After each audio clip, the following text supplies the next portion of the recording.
भारत की 14 पंजाब रेजिमेंट को, जिसकी नफरी 1000 से ज्यादा थी, बी कंपनी के 17 जानिसारों ने अधमुआ करके पीछे फेंक दिया था। अब डोगरे मैदान में उतरे। ये नंबर 15 डोगरा रेजिमेंट थी। उसकी नफरी भी 1000 से कुछ ज्यादा थी। इस रेजिमेंट ने अपनी साथी पंजाब रेजिमेंट की तरह रात 11 बजे ए कंपनी के मोर्चों पर हमला कर दिया। यहाँ भी मुकाबला 1 और 12 का था। ये 60 थके हुए और 1000 ताज़ादम सिपाहियों का मुकाबला था। उधर साफ सुथरे जदीद हथियार थे, इधर मिट्टी से अटे हुए बेकार हथियार थे। यहाँ भी बी कंपनी के मोर्चों वाला खूनी ड्रामा खेला गया। दुश्मन मोर्चों तक आन पहुंचा तो ए कंपनी के जवानों ने ग्रेनेड फेंकने शुरू कर दिए। डोगरे एक दूसरे के ऊपर गिरने लगे, लेकिन डोगरों का सैल चला रहा था और गोलियों की बारिश बरस रही थी। हजारा का मशवानी हवालदार दुर्रे अमान, कोहाट का खटक सिपाही पायो खान, हजारा के गांव बिल्ला का रहने वाला सिपाही हफीजुर रहमान, आजाद कश्मीर की तहसील पलंदरी के गांव पड़ाल का रहने वाला सिपाही रफीक, मर्दान का रहने वाला सिपाही सैयदन शाह और कोहाट का सिपाही जरगून शाह मोर्चों से बाहर आ गए और दुश्मन के फायर में जाकर ग्रेनेड फेंके और नारे लगाए। न जाने उनके जिस्मों से कितनी कितनी गोलियां पार हो गईं।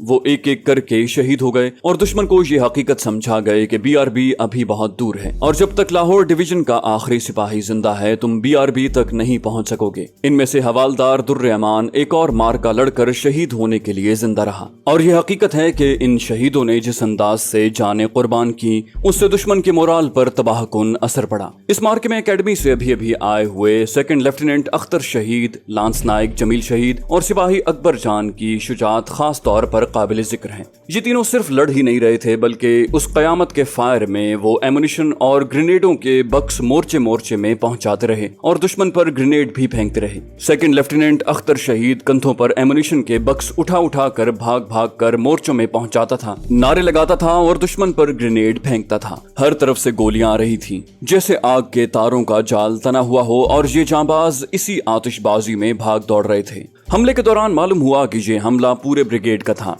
रावल में डोगरा रेजिमेंट थी। ये भारतीयों का फैसला कुन हमला था। दुश्मन अपनी लाशों पर कूदता फलांगता ए कंपनी के मोर्चों तक आ गया। अब मेजर अमीर अफजल खान ने कैप्टन सगीर हुसैन शहीद को पैगाम दिया कि मेरे सर पर फायर करो, दुश्मन रुकता नजर नहीं आता। बी कंपनी के मशीन गन के 2 गनर्स लांस हवालदार फरमान अली और नायक बुई खान शहीद ने उसी महारत से मशीन गनों की बौछारें ए कंपनी के मोर्चों पर फायर की, जिस महारत से ए कंपनी के गनर्स ने बी कंपनी पर फायर की थी। कैप्टन सगीर हुसैन शहीद ने मेजर अमीर अफजल खान को ये पैगाम भी दिया कि अगर आप जरूरत महसूस करें तो मैं अपनी कंपनी को आपकी मदद के लिए वहीं ले आता हूं या फ्लैंक से दुश्मन पर हल्ला बोल देता हूं। मेजर अमीर अफजल खान ने जवाब दिया कि आप मोर्चे न छोड़ें, हमें सरों के ऊपर यानी ओवरहेड फायर देते रहें। बी कंपनी के सूबेदार रुस्तम खान और हवालदार अब्दुल हुसैन मोर्चे से नारे लगा रहे थे और फायर किए जा रहे थे। उनके नारों से मालूम होता था जैसे वो आगे बढ़कर दुश्मन पर टूट पड़ेंगे। सूबेदार हकीम खान शहीद मोर्चे से बाहर खड़े दबंग आवाज में गरज रहे थे, पाकिस्तान के जवानों ये रात फिर नहीं आएगी। अल्लाह के शेरों, शेर की एक दिन की जिंदगी गीदड़ की 100 दिन की जिंदगी से बेहतर है। मैदान जंग में खून बह रहा था, इंसान मर रहे थे, आग बरस रही थी और धमाके जमीनों आसमान को हिला रहे थे। सूबेदार हकीम खान शहीद की ललकार ऐसा तासुर पैदा कर रही थी जो रूह में उतर जाता था। पाक फौज के जिन अफसरों ने दूसरी आलमगीर जंग लड़ी है वो कहते हैं कि मुख्तलिफ यूरोपीय महाजों पर बड़े बड़े खूंरेज मार के लड़े गए थे और जंग के मौरखों का ख्याल है कि रूसियों ने रूस में जर्मनों के खिलाफ जो मार के लड़े उनकी खूंरेजी, तेजी और शिद्दत की मिसाल कम ही मिलती है। लेकिन डोगरई के मैदान का ये मार्का बिला शक व शुबा बेमिसाल था। जंग अजीम के मार्के उसके मुकाबले में आम सी झड़पें थे। दोनों तरफों के सिपाहियों की नफरी और जिस्मानी कैफियत की तफावत को देखते हुए ये मार्का तारीख में ऐसा मकाम पैदा कर लेता है जिसकी मिसाल ढूंढने से नहीं मिलती। पाकिस्तानी जवानों की हुब्बुल वतनी की दीवानगी का आलम यह था कि उन्होंने डोगरा रेजिमेंट की निस्फ से ज्यादा नफरी को काट दिया। बाद में भारतीय कैदियों से पता चला कि उस रेजिमेंट की एक कंपनी ऐसी भी थी जिसके सिर्फ 6 सिपाही बचे थे। भारतीय पंजाब रेजिमेंट का हाल पाकिस्तानी रेजिमेंट के हाथों इससे भी बदतर हुआ था। तोपखाने के ओपी मेजर चुगताई का वायरलेस सेट नॉकआउट हो गया था, जिससे पूरे का पूरा तोपखाना अंधा हो गया। लेकिन मेजर चुगताई ने फौरन मुतबादिल इंतजाम किया और तोपखाने की रहनुमाई जारी रखी। दुश्मन के पास नफरी हुजूम दर हुजूम थी। 16 पंजाब की ए और बी कंपनी ने उसकी 2 पलटनों को इस कदर नाकारा कर दिया था कि अब वो पसपा होने के सिवा कुछ भी न कर सकती थी। इन दोनों पलटनों की जिंदा नफरी को अगर यकजा किया जाता तो एक पूरी पलटन न बन सकती, लेकिन दुश्मन के पास पूरा ब्रिगेड था जिसे आज रात हर कीमत पर BRB से आगे निकलना था। रात 2 बजे के करीब दुश्मन की 3/9 जाट रेजिमेंट लखन के गांव से बढ़कर डुगरई और भसीन के दरमियानी इलाके से आगे आ गई और BRB के करीबान पहुंची। इस रेजिमेंट की एक कंपनी के मोर्चों के शुमाल की तरफ से कोई 1000 गज दूर से गुजर रही थी। एक कंपनी के जवानों ने उस कंपनी का सफाया कर दिया।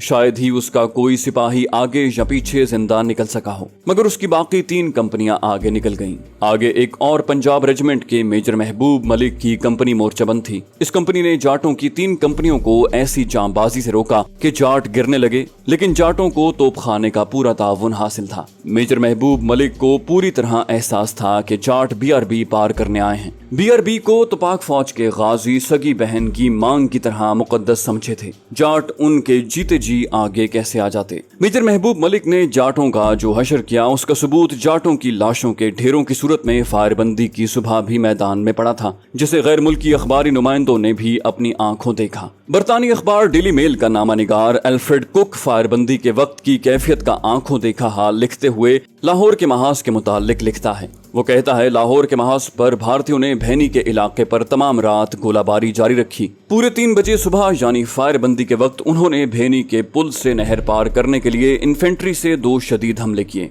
इन हमलों की पुष्टपनाही के लिए भारतीय तोपखाने ने जो गोलाबारी की वो उस सेक्टर की शदीद तरीन गोलाबारी थी। फायरबंदी के वक्त के 15 मिनट बाद तक जंग जारी रही और भारतीयों के दोनों हमले पसपा कर दिए गए। फिर कहीं जाकर फायरबंदी हुई। मैदान जंग में हर साइज के खाली खोखे कारतूस पड़े हुए थे। जमीन जली हुई है और टैंकों ने खड़ी फसलों को मिट्टी में मिला दिया है। हर तरफ जंगी सामान और असलहे की हजारा अशिया और लाशें बिखरी हुई हैं जो भारतीय पसपाई के वक्त पीछे फेंक गए हैं। मेजर महबूब मलिक की कंपनी ने जाटों को बहुत सा जानी नुकसान पहुंचाकर उनका हमला रोक लिया। रात गोलाबारी से लरज रही थी और रोशनी राउंड तारीकी को चीर रहे थे। इंसान लहूलुहान हो होकर गिर रहे थे। लाहौर शहर से बड़ी तोपों के गोले कहर और अताप से चीखते चिंगाड़ते आ रहे थे और दुश्मन की पिछली सफों में तबाही मचा रहे थे। जाट रेजिमेंट को कुमक निहायत तेजी से मिल रही थी, लेकिन जाट आगे बढ़ने से घबरा रहे थे। उनके कमांडरों ने पेशकदमी का रुख ही बदल दिया और शुमाल की तरफ से जाट रेजिमेंट डुगरई गांव में दाखिल हो गई। ये तो बाद में पता चला कि उस रेजिमेंट के बचे कुछ जवानों ने हमले का रास्ता नहीं बदला था, बल्कि वो गांव में पनाह लेने आए थे। गांव बिल्कुल खाली था, चुनाचे दुश्मन ने खाली मकानों पर कब्जा कर लिया और गांव उनका मोर्चा बन गया। इस तरह हमारी A और B कंपनियां दुश्मन के घेरे में आ गईं। मेजर अमीर अफजल खान और कैप्टन सगीर हुसैन शहीद को पहले तो इल्म ही ना हो सका कि वो घेरे में आ चुके हैं। उनके पास अब तो नफरी कोई थी ही नहीं, जो थी वो ज्यादातर जख्मी थे। उनका खून बह रहा था और वो पहले रोज के जोशो खरोश से लड़ रहे थे। थोड़ी देर बाद जब उन्होंने डुगरई गांव में फायरिंग की आवाज सुनी तो उन पर ये तल्ख हकीकत आश्कार हुई कि वो दुश्मन के फंदे में आ गए हैं, लेकिन उन्होंने अपने आप को सामने के दुश्मन से मार का आरा रखा। अगर वो मोर्चे छोड़कर पीछे के दुश्मन से लड़ते तो पिट जाते। उन्हें तो ये भी इल्म नहीं था कि उनके मोर्चों में अब कितने जवान जिंदा और कितने शहीद हैं। मार का घुमसान का था और शहादत की रफ्तार तेज हो गई थी। जंग की आखिरी सुबह का उजाला अभी निखरा नहीं था। मुआहिदे के मुताबिक आज दिन के 12 बजे फायरबंदी तय पा चुकी थी। मैदान जंग में दोनों तरफों की फौजों की पोजीशन ये थी कि इंडियन आर्मी के ताजादम ब्रिगेडों के गुज़श्ता रात के शदीद हमलों के बावजूद दुश्मन वहीं था जहां वो 6 सितंबर के रोज था, और वो एक ही रात में अपनी लाशों में होशरुबा इजाफा कर चुका था। पाक अफवाज अपनी पोजीशन में पूरे इस्तकलाल और इस्तेहकाम से लड़ रही थी।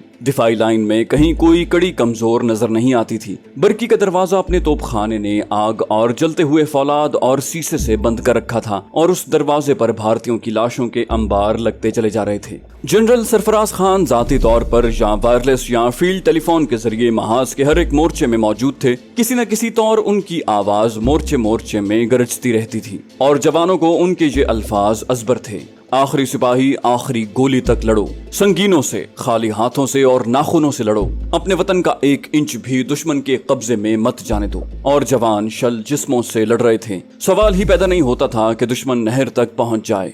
दुश्मन ने कोर आर्टिलरी की गोलाबारी वाहगा अट्टारी सेक्टर में मरकूज कर रखी थी और ब्रिगेडों से ताबड़तोड़ हमले कर रहा था। मैदान जंग स्याह घटाओं में नजर न आता था। अपने दिफाई मोर्चे अपनी अपनी जंग लड़ रहे थे। कई मोर्चे जिनमें डुगरई और भसीन के ब्रिज हेड शामिल थे एक दूसरे से कट चुके थे। इन पोजीशनों का अपने अगले पिछले और दाएं बाएं के मोर्चों से नजरी मिलाप टूट चुका था। किसी को किसी की खबर नहीं थी, लेकिन हर कोई फर्दन फर्दन पूरी जिम्मेदारी और फर्ज शनासी से लड़ रहा था। अगली पोजीशनों ने इस हकीकत को खंदा पेशानी से कबूल कर लिया था कि अब पिछली पोजीशनों से उन्हें कोई मदद नहीं मिल सकती। हद ये कि अब सप्लाई भी नहीं पहुंचाई जा सकती थी। फिर भी इनफिरादी शुजात और हुब्बुल वतनी के जुनून से लाहौर का दिफा गठा हुआ था। राब्ते टूट जाने से कहीं कोई कमजोरी वाक़ नहीं हुई थी। सबसे ज्यादा कमाल तोप खाने के ऑब्जर्वरों यानी ओपी का था, जो वायरलेस सेट नॉकआउट हो जाने के बावजूद किसी न किसी तौर अपनी बैटरियों से राब्ता कायम करके गोलाबारी करवाए चले जा रहे थे। दुश्मन ने जब लाहौर के दिफा का ये इस्तेहकाम देखा तो उसने महसूस किया कि फायरबंदी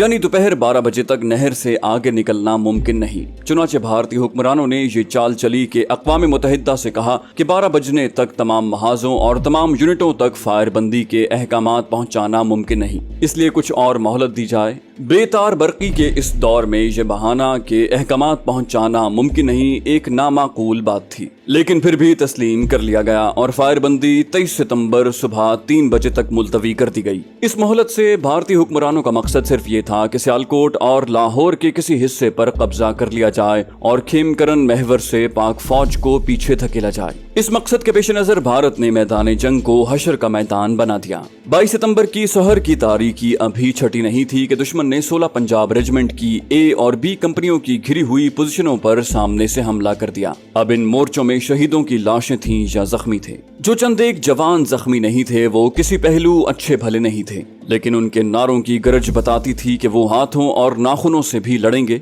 पीछे नहीं हटेंगे और दुश्मन को आगे नहीं आने देंगे। लेकिन दुश्मन को अपने हुक्मरानों से जो अहकामात मिल रहे थे वो बड़े खौफनाक थे। इन अहकामात के अल्फाज जाने क्या थे, लेकिन उनका मतलब ये था कि तुमने पाकिस्तान की सरहद पर जो हजारहा सिपाही मरवा लिए हैं, उनके बदले भारतीय अवाम को कुछ तो दो। लाहौर का थोड़ा सा हिस्सा ही सही, सियालकोट का ही सही, हमें अवाम के सामने सुरखरू तो करो। दुश्मन इस शिद्दत से आया कि एक कंपनी के मोर्चों के इलाके के अंदर आ गया। अपने पराये की पहचान खत्म हो गई। नारे तकबीर और जयकारे खूंरेज मार्के में गुत्थम गुत्था हो गए। दुश्मन के हुजूम में अपने जवान और उनके मोर्चे नजर न आते थे। वो तारीख इस्लाम का बेमिसाल मार्का लड़ रहे थे और ये कहना गलत ना होगा कि तारीख इस्लाम में भी इस मार्के की मिसाल कम ही मिलेगी। उधर भी कंपनी के मोर्चों में भी यही भयानक कैफियत पैदा हो गई। इस मार्के में कितने शहीद और कितने जख्मी हुए किसी को मालूम न था। इंसान से इंसान टकरा रहा था, ग्रेनेड फट रहे थे, राइफलें टकरा रही थीं और एक एक 2-2 गज के फासले से एक दूसरे पर राइफलें और स्टेन गन्ने और मशीन गन्ने फायर हो रही थी। किसी को भी मालूम नहीं था कि कौन किस तरह लड़ा, किसने क्या बहादुरी दिखाई और कौन किस तरह शहीद हुआ। इस मार्के में लड़ने वाले अफसरों और जवानों की शुजात की तफसीलात फराहम नहीं हो सकी। जो जवान आज जिंदा हैं वो अपने कारनामे सुनाने से गुरेज करते हैं, क्योंकि वो उसे खुद सताई समझते हैं और कहते हैं कि ये तो हमारा फर्ज था जो हमने अल्लाह के करम से अच्छी तरह अदा किया। वो दूसरों के कारनामे भी नहीं सुना सकते, क्योंकि उनका नफरी से मिलाप टूटा हुआ था और वो फर्दन फर्दन लड़ रहे थे। जवानों ने इस आतिशी और इंसानी तूफान को रोक लिया और उसे बेहाल करके पीछे धकेल दिया, लेकिन सिर्फ 15-20 गज पीछे। अब तो अकब भी महफूज नहीं था, क्योंकि दुश्मन पीछे भी पहुंच चुका था। पाक फौज के सिपाही को पीछे हटना तो आता ही नहीं। वो जहां कदम जमा लेता है वहीं लड़ता है और वहीं शहीद होता है। अब सूरत हाल काबू से बाहर हो गई थी। आगे पीछे दाएं और बाएं दुश्मन था और आग बरसा रहा था। मेजर अमीर अफजल खान और कैप्टन सगीर हुसैन शहीद ने फैसला किया कि अब SOS फायर के सिवा कोई चारा नहीं। ये फायर अपने तोपखाने से मांगा जाता है, जिसका मतलब ये होता है कि दुश्मन हमारी पोजीशनों में आ गया है, हमारी पोजीशन से जरा आगे फायर करो, खा गोले हमारे ऊपर गिरें। इस गोलाबारी का ये असर होता है कि दुश्मन तो तबाह हो ही जाता है, साथ अपने जवानों का भी नुकसान होता है, यानी अपने कुछ जवान अपनी ही तोपों की नजर हो जाते हैं। ये हैबतनाक फैसला दिल गुर्दे वाले कमांडर ही कर सकते हैं, या वो कमांडर जिन्हें अपना वतन अपनी जान से ज्यादा अजीज हो। दोनों कंपनी कमांडरों ने बटालियन हेडक्वार्टर को SOS फायर के लिए पैगाम दिया। ये फायर ब्रिगेड और डिवीजन हेडक्वार्टर की मंजूरी के बगैर नहीं दिया जाता। कर्नल गोलवाला ने ये पैगाम लिया तो उन्होंने दोनों कंपनी कमांडरों को जवाब दिया, इतने दिन जमकर लड़े हो तो अब भी जमकर लड़ो। फायरबंदी में चंद घंटे बाकी रह गए हैं, लड़ते हुए शहीद हो जाओ। अपनी उन तोपों से अपने खून न करवाओ जिन्होंने 17 दिन दुश्मन का खून बहाया है। अल्लाह तुम्हारे साथ है। कर्नल गोलवाला के पैगाम ने दोनों कंपनियों के हौसलों को और ज्यादा बढ़ा दिया। जवान ऐसी बेजिगरी से लड़े कि दुश्मन को 250-300 गज पीछे धकेल दिया। دیا۔ دشمن نے ان دونوں کمپنیوں پر بے پناہ فائر جاری رکھا اور اس فائر کی آڑ میں اس نے مورچے کھود لیے۔ صبح کا نور نکھر آیا، دشمن قدرے خاموش ہو چکا تھا، ماحول پر ہیبت طاری تھی، ہر طرف لاشیں ہی لاشیں تھیں، فضا میں بارود، خون اور گلی سڑی لاشوں کی بدبو رچی ہوئی تھی۔ اپنے مورچوں کو دیکھا گیا، وہاں شہیدوں کی لاشیں بھی پڑی ہوئی تھیں اور جوان زخمی بھی تھے، لیکن زخمیوں کے چہروں پر ایمان افروز اور ہونٹوں پر تھکی تھکی سی مسکراہٹ تھی۔ صوبیدار حکیم خان شہید اپنے مورچے سے باہر نکل آیا اور اپنے جوانوں کو بلند آواز سے کہا، وہ دیکھو شیرو۔ اس نے مورچوں کے سامنے کے میدان کی طرف اشارہ کیا جہاں دشمن کی لاشوں پر لاشیں پڑی ہوئی تھیں۔ اس نے للکار کر کہا، جوانوں، یہ میری زندگی کا یادگار دن ہے، میں اسی روز کے لیے زندہ تھا۔ سامنے دیکھو، ہے کوئی دشمن جو کہ لاشوں کو گن سکے؟ میری نظر جہاں تک جاتی ہے مجھے مرے ہوئے کافر نظر آ رہے ہیں، اب شہید ہو جاؤں تو کوئی بات نہیں۔ جوانوں کے لہو لہان سینوں سے فلک شکاف نعرہ نکلا اور ان کے روئی کی طرح دھنے ہوئے جسموں میں نئی قوت پیدا ہو گئی۔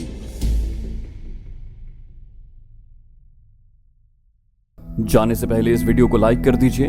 انشاءاللہ آپ سے اگلی قسط میں ملاقات ہوگی، تب تک اپنا اور اپنے اس چینل کا خیال رکھیے گا۔ اللہ حافظ۔